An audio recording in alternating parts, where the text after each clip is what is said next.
رب العالمين والصلاة والسلام على سيد الأنبياء والمرسلين وعلى آله الطيبين وعلى صحبه أجمعين.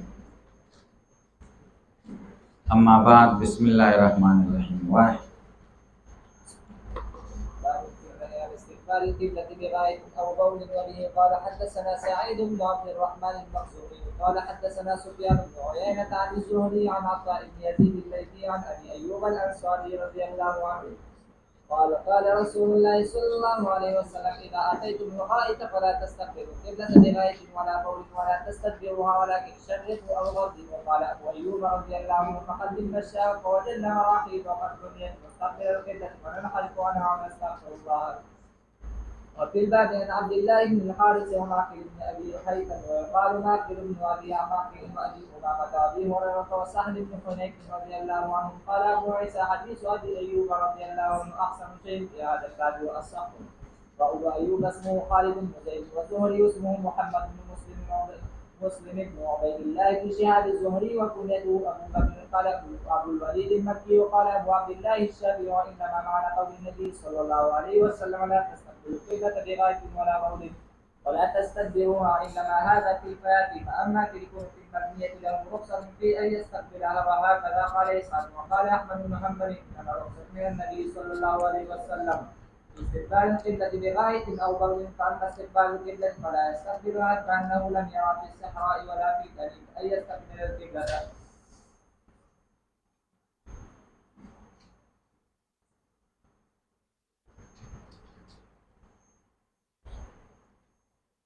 بسم الله الرحمن الرحیم.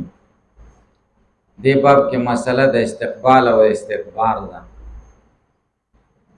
د اودسماتي په وخت کې قبله ته مخ کول او شا کول.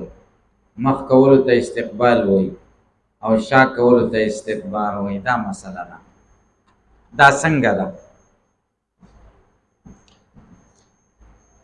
اول تاسو دې حدیث ته او د راویانو حالات ته مختصرا وګورئ، بیا به مسله بیان. باب فی النهی عن استقبال القبلة بغایة او بول. باب د بیان د منع کې د مخ کولو قبله ته بغایتن په غټو دسماتی کې او بولین یا په واړه او دسماتی. غایت اصل کې ټیټ ځای ته وایي، کندې ته سړی پکې کیني نو پناش ارض مطمئنه. یا غایت غټ او دسماتی ته هم وایي، ځکه خلک به چې غټ او دس به ماتاو نو دې ځایونو ته به تلل، کندې به یې کتلې.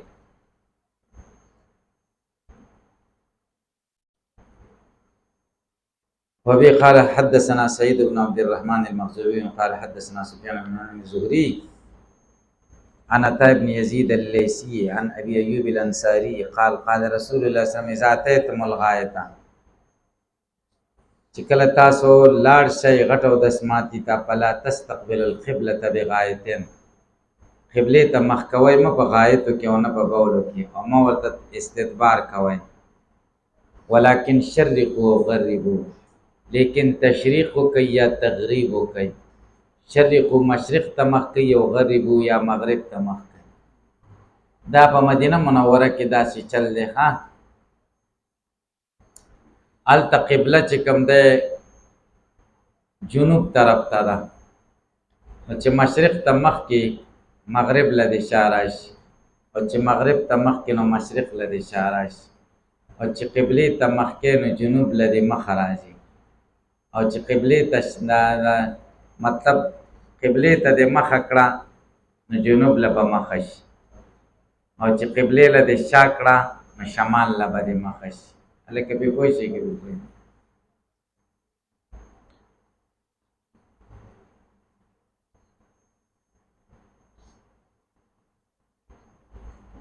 قال ابو ایوب وی، ابو ایوب انصاری: فقدمنا الشام، بیا مونږ څه وخت وروسته شام ته لاړو. ووجدنا مراحیزه، مونږ پیدا کړه مراحیز جمع د مرحاز د لیټرینونه، بیت الخلاګانې. اصل کې بیت الخلا چې کوم ده څه ته وایي؟ پخوا د افغانستان کې ډېرې خاکانداز به ورته ویل، اصل کې مراحیز عربو کې هغه شان رواج دا کمودونه چې اوس کوم رواج دي دا نه دا اوس ایجاد شوي پخوا دا نه کوټه کې ځان له کې ورته پکې اودس هم ماته پخوا داسې و یو غټ دغه به و که نه دا کور به و او غټ کور کې به دا کوټې وي هغه لرې پنچ کې به چې کوم دی داسې دغه و داسې چاردیوالي بیا وکړه دومره اوچته هغې چاردیوالی باندې به یې لرګي کېښوده ټوله به یې پټه کړه دومره ځای به یې پکې خالي پرېښود او هغې چاردیوالۍ له به یې چې کوم دی پوړی وکړي سړی به وختو هغه چاردیوالۍ باندې به بیا بله دیوال وکړه بیا به یې پټه کړه صحیح شو نو سړی به ور وخته د اول نمبر چت ته به وختو نو هلته به یې ځای جوړ کړی او دا دومره سورې به یې چې کړی نو یوه خښته به یې دلته ایښې وه یوه دلته یوه شاته سړی به پې کېناسته نو اودس به چې ماتاو نو خطرناک شیزونه به لاندې تلل لاندې به غورځېدل نو بوی موی به نه بوی به چې هم لاندې به و لاندې به بیا څنګه و لاندې به اویلی دیوال چې کوم دی د کور دیوال د هغې غټ سوری به و که نه غټ ازې به کلو پرېښې او بزګن به کوڅې طرف ته به پروت و خلکو به لیده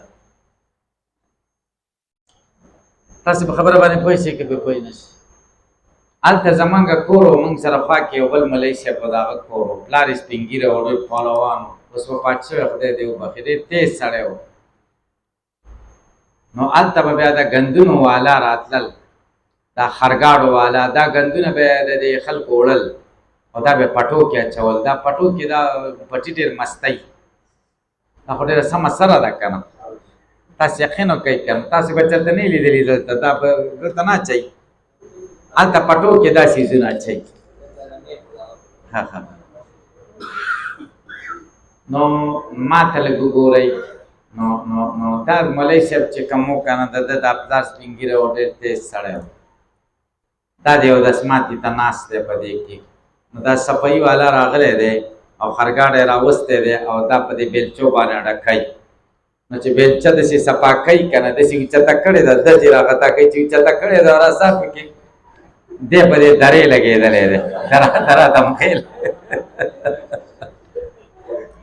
سړی خوږ شوی و که نه او وینې شوی و بس زر زر یې پر غاښ تړلی و بار راوتی و چې یو سړی رانیولی و سړی لاندې دی خرګاډي والا دی بې پاس دی وهي او خلک ورته وایي چې څه چل دی څه چل خو ویلی نه شي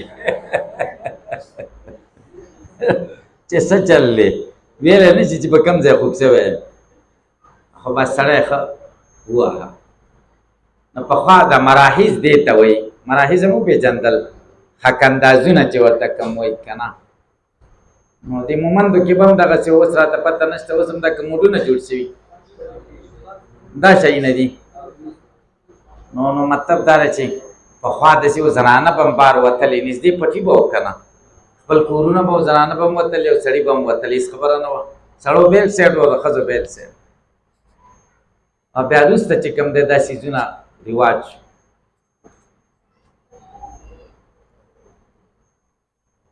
وایي موږ هلته لاړو چې شام ته مراحیز هم ولیدل بیت الخلاګانې قد بنیت مستقبل القبلة قبلې مخې ته جوړې شوې مخامخ قبلې ته فننحرفانها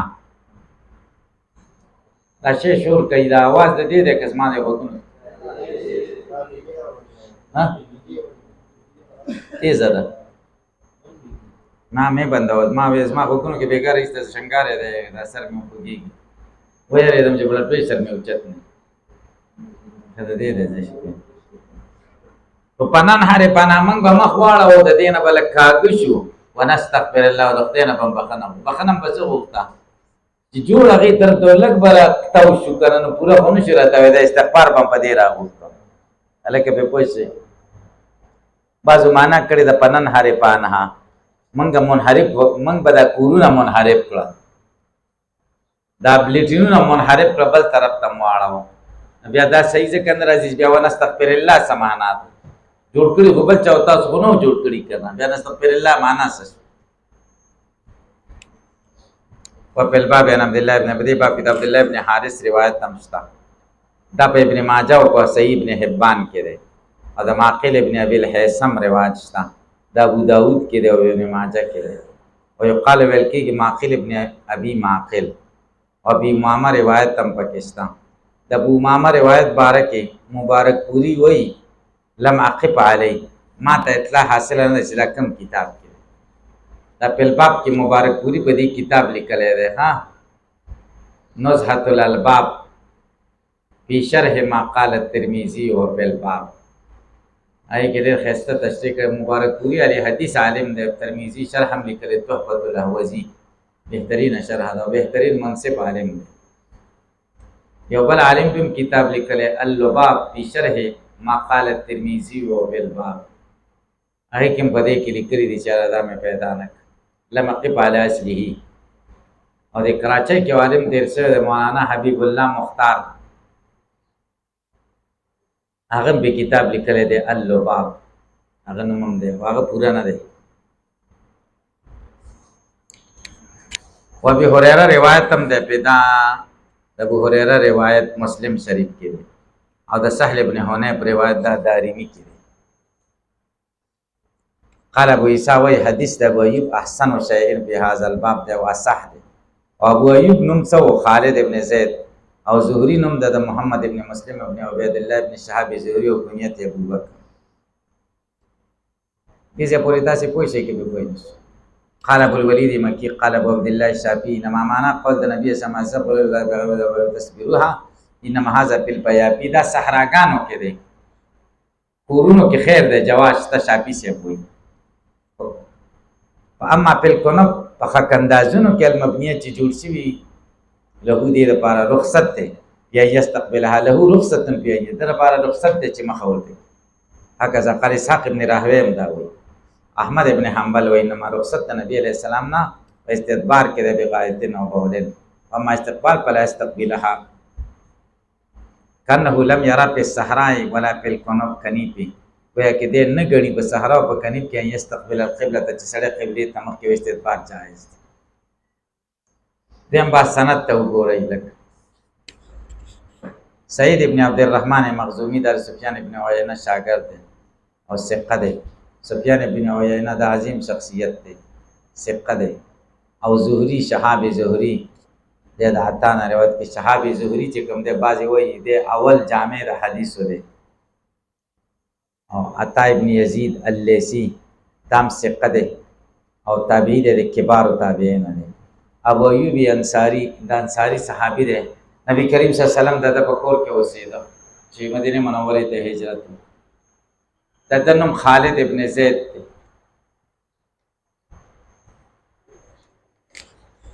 اس چی کمزے کی جماعت دے مسجد نبوی شریف قبلہ دا دے قبلی تمخ آمخی کو نبی علیہ السلام دے کے وسیع دیر وقت کو نبی کریم صلی اللہ علیہ وسلم میزبان ہو دا غزوہ قسطنطنیہ تطلع ہو. اس وقت استنبول وی ترکیہ کے بخار پہ ہوتا قسطنطنیہ ہوئی اور دا وصیت کرے ہو جہاد تطلع ہو کسی شہید چھو مادہ سیزے کہ بمی خواہوئی چید مجاہدین و اسون مندی را مندی وہی رہنی میدان جنگ کے بمی دپن یا بیمارے نا وفاچ و ملتا قسطنطنیہ کے دپن. تاسب خبر بانی پوچھے نقبل نمی خالد ابن زید وہیں سے دولہ حدیث کے اولے پرچہ کے سوال کے شقدار آگلے ہو چید ابو ایوب انصاری سنم دے چاہ طالبان لورتا ہو چالا نہ ہو. لیکن ابو ایوب مشہور دینوں کوئی چالا نہ ورزی، لیکن ابو ذر مشہور دینوں میں چالا ورزی نہ دیزی جندب ابن جناتا آغا وقت نظر دیشی تا متوجہ شوئے مچدان نمون اصلیز دا کول پکر. دا ابو ایوب خپل نم خالد ابن زید. مسئلہ دا مسئلے تا اس متوجہ شے مسئلہ صدا استقبال او دا استدبار دا اختلافی مسئلہ دا. اول پا کہ بیان دا مذاہب ہوتا ہو گو رہی دیکھے سلور رائے دی دا عالمانو غیر مشہوری دیری دیکھو مشہوری پا کہ سلور. اول مذہب دا امام ابو حنیفہ رحمہ اللہ. امام ابو حنیفہ رحمہ اللہ وی استقبال او استدبار ممنوع دی مطلقاً. مطلقاً دا معنی کہ صحرا کی او کا بادی کی کلیټین کی او که دشته کې سړی کی دواړه ممنوع. د مسلک د اهل ظواهرو دی، هغوی و استقبال او استدبار جایز دي مطلقاً، که په صحرا کې وي او که په دغه کې کورونو. دا دوه مذهب. دریم مذهب د امام شافعي رحمه الله او د امام مالک رحمه الله، هغه و استقبال او استدبار ممنوع دي په صحرا کې. بهر ځای کې سړی کینو څادر په ځان واچي، او جایز دي په آبادۍ کې په کورونو کې. پوه شئ، دوی فرق د صحرا او د آبادۍ کې. څلورم مذهب د امام احمد ابن حنبل دی. امام احمد ابن حنبل مشهور روایت دار، په یو روایت کې دی د دغې سره د امام ابو حنیفه سره دی، په بل روایت کې دی د امام شافعي سره دی. دریم مشهور روایت د ده د مذهب دا دی چې استقبال ممنوع دی مطلقاً، که په صحرا کې او که په کور کې، او استدبار مطلقاً جایز دی که په صحرا کې او که په کور کې. دی د جواز او د عدم جواز فرق کوي په مابین د چا کې؟ استقبال او استدبار کې. او امام شافعي او امام مالک فرق کوي په مابین د صحرا او د آبادۍ کې. هلکه تاسو په خبره پوه شئ؟ دا اختلاف و د ائمهو، بیان د مذاهب. اصل خبره دا د ادله، دیمه خبره ادله. اصل خبره دا ده چې دې باره کې څلور روایت دي. یو روایت د ابو ایوب انصاری رضی الله تعالی، او دویم روایت د جابر رضی الله تعالی، او دریم روایت د عبدالله ابن عمر رضی الله تعالی، او څلورم روایت په دې ځای کې نشته، ابن ماجه کې دی د عایشې ام المؤمنین رضی الله عنها. روایتونه څلور. بعض روایتونو کې جواز دی او بعضو کې عدم جواز دی، او بعضو کې د صحرا او د بني آبادۍ. نو احادیث په دې باب کې متعارض راغله، تعارض پکې راغله. او چې کله احادیث متعارض راشي دې مسئلې ته ګورئ، بیا به موږ څه کوو؟ ائمه زمونږ څه کوي؟ به دې حدیثو سره څه کول پکار؟ امام شافعي رحمه الله وایي داسې کول پکار دي چې اول ترجیح پکار ده. څه پکار دي؟ راکه مارکر.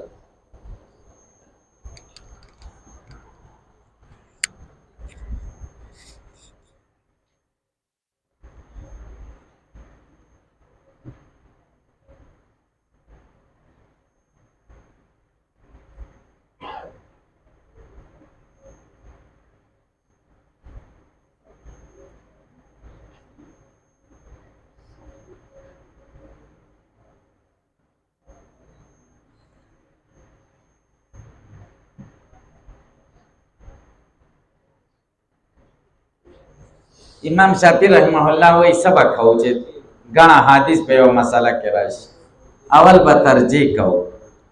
ترجیح دا معنا ده چې اصح ما فی الباب باندې به عمل کوو، کوم د سند په لحاظ مضبوط دي په هغې به عمل کوو. که د سند په لحاظ ټول یو شاني بیا به څه کوو؟ که ترجیح ممکنه نه وي بیا به تطبیق کوو. تطبیق دا معنا داسې لاره به غوره کوو چې په ټولو عمل وشي. که تطبیق هم نه کې د متعارض و بالکل تناقض و پکې، بیا به تاریخ معلومو چې کوم مقدم دی او کوم مؤخر دی. مؤخر به ناسخ ګڼو د مقدم دپاره، مقدم به منسوخ. او که تاریخ هم نه معلوم بیا به سنه وایو، بیا به توقف کوو، ودرېږو، بس موږ نه کوو.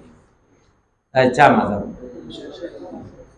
د دې وجې نه د امام شافعي صاحب په دلایلو کې قوت د احادیثو ته کتل شوي دي. د ده دلایلو د مسایلو د دلایلو بنا په څه ده؟ قوت د احادیثو ده. ځکه دی اول ترجیح کوي. موږ احناف څه کوو؟ احناف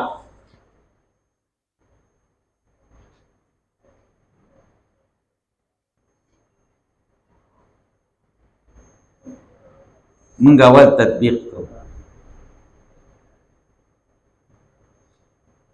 دیم نمبر ترجیح کوو. تطبیق معنا موږ دا خوښوو چې په ټولو حدیثو عمل وشي. زموږ اولنۍ خبره څه ده؟ موږ وایو چې یو حدیث هم بې عمله پاتې نه شي، ځکه حدیث د عمل دپاره. تطبیق دې ته وایي په ټولو عمل وشي. لکه حدیث راغلی چې په چینه لاس کې دی، نامه باندې راغلی دی. اوس مونږ به څه کوو؟ تطبیق دا کو په دواړو حدیثو دی عمل وشي. په سینه د ښځې دپاره دی، استر دی، ستر پکې دی، او په نامه باندې سړي دپاره دی. په دواړو حدیثو عمل وشي. دریم نمبر بیا مونږ نسخ کوو. که ترجیح نه کېدل نو بیا نسخ کوو. څلورم توقف کوو. امام احمد ابن حنبل څه کوي؟ هغه اول نمبر تطبیق کوي لکه زمونږ، خو د هغه تطبیق او زمونږ تطبیق کې فرق. مونږ تطبیق کوو چې په ټولو حدیثو عمل وشي. لکه یو د سړي دپاره که د نامه والا او دا بل هم چاته کړ ښځې ده، او هغه بل شانې تطبیق کوي. هغه وایي هم سړی دی، دا دواړه د سړي باره کې دي، کله دې دلته ږدي او کله دې دلته. لکه تطبیق باندې پوه شئ. امام احمد ابن حنبل په تطبیق پوه نه شئ؟ پوه شئ پې؟ امام ابو حنیفه تطبیق دقه دی. دا د امام احمد ابن حنبل هلکه دا دې څه شی کړي؟ دا دې څه کړي دي هلکه؟ په لانجه دې واړولو. تاسې زما په خبرو پوهېږئ که نه پوهېږئ؟ نو مونږ به اول تطبیق کوو که نه؟ زموږ په دلته مونږ اول ترجیح کوو.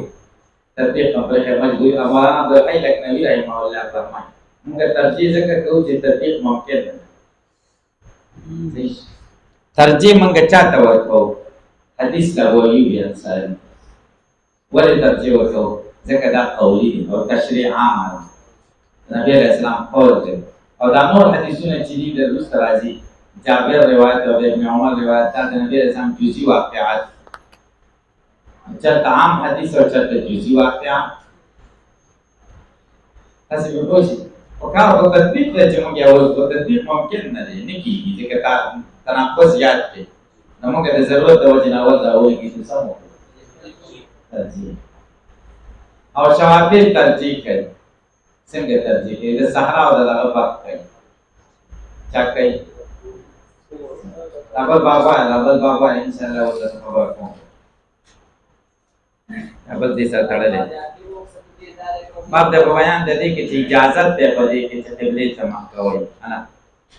قال حدثنا محمد بن بشار محمد بن مثنى قال حدثنا وهب بن جرير قال حدثنا ابي عن محمد بن اسحاق عن ابان بن صالح عن مجاهد عن جابر بن عبد الله رضي الله عنهما قال نهى النبي صلى الله عليه وسلم ان يستقبل القبلة ببول فرأيته قبل ان يقبل دعاني ان يستقبلها وفي الباب عن ابي قتادة وعائشة وعمار رضي الله عنه قال ابو عيسى حديث جابر رضي الله عنه في هذا الباب حديث حسن قريب.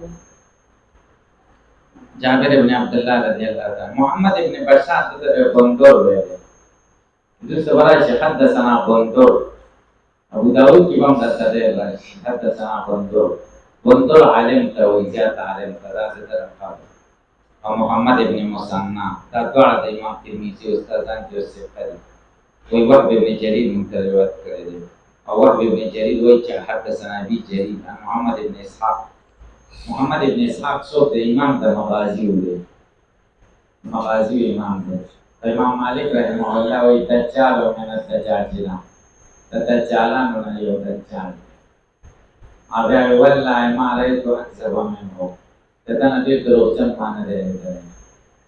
او امام مالک وی چې ځکه چېرته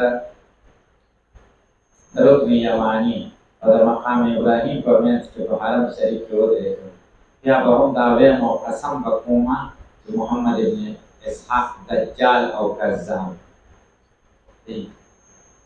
دجال اشرف محمد ابن اسحاق او تابعی امام بخاری په شان مایاناز محدث او یحیی بن معین او یحیی بن سعید القطان د رجال ماهرین، هغه ورته ثقه او عدل وایي، صدوق ورته وایي. هغه تعدیل کړي. بیا پکې عالمانو تطبیق کړی چې محمد ابن اسحاق کله په مغازیو کې راشي نو ټیک ده، د قول منظور دی. او که په نورو کې راشي احکامو کې نو بیا به ورته متابع او شاهد وایي. متابع او شاهد یې څوک و ټیک ده او که نه و، ځکه جرح او تعدیل باندې به راشي. عن ابان بن سلمة مجاهد عن جابر بن عبد الله قال نهى النبي صلى الله عليه وسلم ان نستقبل القبلة. نبی علیہ السلام منع کړی و چې موږ قبلې ته مخ وګورو. فرأيت ما ولد قبل ان يقبض بعامين، یو کال مخکې مې ولیدو یستقبلها چې قبلې ته مخ. محل ظواهر وایي ګوره مخکې حدیث په دې منسوخ نسخ. او امام مالک دغه وایي احمد ابن حنبل وایي چې ګوره نبی علیه السلام یې ولیده چې څه کول یستقبلها، استقبال یې ورته کول. وفي الباب عن ابي قتاده. ابو قتاده دا روایت احمد امام احمد ذکر کړی، مسند کې او داري قطنی ذکر کړی، او عائشہ د عائشہ روایت امام احمد ذکر کړی، صحیح ابن حبان ذکر کړی، او د عمار حدیث چې کوم د ابن عدی ذکر کړی دی الکامل. قال ابو ساوي حدیث جابر په دې باب کې حدیث حسن قریب دی، او دا حدیث روایت کړی دی ابن لهیعه د ابي زبير عن جابر عن ابي قتاده انه النبي صلى الله عليه وسلم دی وغیر مستقبل القبلة. او بیا وی اخبرنا بزار کې قتيبه قال اخبرنا ابن لهيعه حديث جابر عن النبي صلى الله عليه وسلم ده حديث ده ابن لهيعه. او ابن لهيعه ضعيف ده عند اهل الحديث، ضعفه يحيى بن سعيد القطان وغيره او ضعيف. تدين استقبال معلوم شه ده حديث جابر نه استقبال کولای شي ورپسې شه. قال حدثنا هناد حدثنا عبد عن عبيد الله بن عمر عن محمد بن يحيى بن حبان عن عمه واسع بن حبان عن ابن عمر رضي الله عنه قال لقيت يوما عبد الله بن عمر رضي الله عنه فرمائے کہ لقيت ذوقة يوما يورث على بيت حفصي فقول رأيت النبي صلى الله عليه وسلم نبي الإسلام يولد على حاجتي وقضاء حاجت مستقبل الشام سے مقبول مستقبل الكعبة كعبة الشعوى. هذا حديث حسن. هذا إمام احمد ابن حنبل دلیل دی. هغه نبی علیہ السلام شا کعبه ته استقبال جائز دی، دا ناسخ دی د حدیث دغه. هلکه به کوئی څه کې به کوئی. او امام شافعی رحمه الله وایي دا دلیل حدیث د جابر دی. حدیث د جابر دا دی چې اول به نبی علیہ السلام منع کوله، بیا مې ولیده چې څه کول قبلې ته مخه وه. وایي دا مخه چې وه دا په آبادۍ کې وه، او چې دا منع کړی ده دی په صحرا کې کړی ده. هغې عمل په حدیث د جابر کوي. او امام احمد ابن حنبل عمل کوي په حدیث د چا باندې؟ ابن عمر باندې. او زمونږ عمل په حدیث د ابو ایوب انصاري. تاسې پرې پوه شئ. آخري خبره ترجیح د مذهب حنفي، زمونږ مذهب راجح دی. ولې؟ ځکه مونږ عمل کوو په حدیث قولي باندې، او هغوی دواړه عمل کوي حدیث د جابر او د ابن عمر باندې، هغه حدیث فعلي دی او حدیث قولي راجح دی د حدیث فعلي. دیم زمونږ حدیث د ابو ایوب انصاري دا محرم دی، منع ثابت دی، او د هغوی حدیثونه مبیح دي. او چې کله د محرم او د مبیح تعارض راشي نو ترجیح به چا دی؟ درېیمه دا ده چې زمونږ حدیث ته تشریع عامه قاعده ده، او د هغوی حدیث جزئي واقعات دي. چې کله د دوو حدیثونو تعارض راشي، یو عامه واقعه یو جزئي خبره وي، نو عامې تشریع عامې ته ترجیح ورکول کېږي. په چا باندې؟ جزئي. تاسې په خبره باندې پوه شئ. څلورمه دا ده چې د ابو ایوب انصاري دپاره ډېر متابعات شته، نور خلک چې د ده په شان روایت کوي، او ابن عمر رضی الله عنه متفرد نور متابعات نشته. پنځمه خبره دا ده چې نبی علیه السلام د ابو ایوب حدیث کې عمل کړی مسلمانانو ته استغفار وکړي، او په حدیث د جابر او په حدیث د ابن عمر کې نبی علیه السلام لیدل شوی دی چې استغفار یا استغفار یې کړی. حدیث د جابر کې استغفار ثابت دی، او په حدیث د ابن عمر کې استغفار ثابت. نو موږ جواب کوو چې دا خصوصیت د نبی علیه السلام دی. دا څه دی؟ ولې؟ ځکه کعبې ته مخ کول بد دي. ولې بد دي؟ چې احترام د کعبې وشي. او نبی علیه السلام خو د کعبې نه اوچت دی په اتفاق د امت سره. د نبی علیه السلام شان اوچت دی که د کعبې؟ د نبی علیه السلام. نو نبی علیه السلام خصوصیت.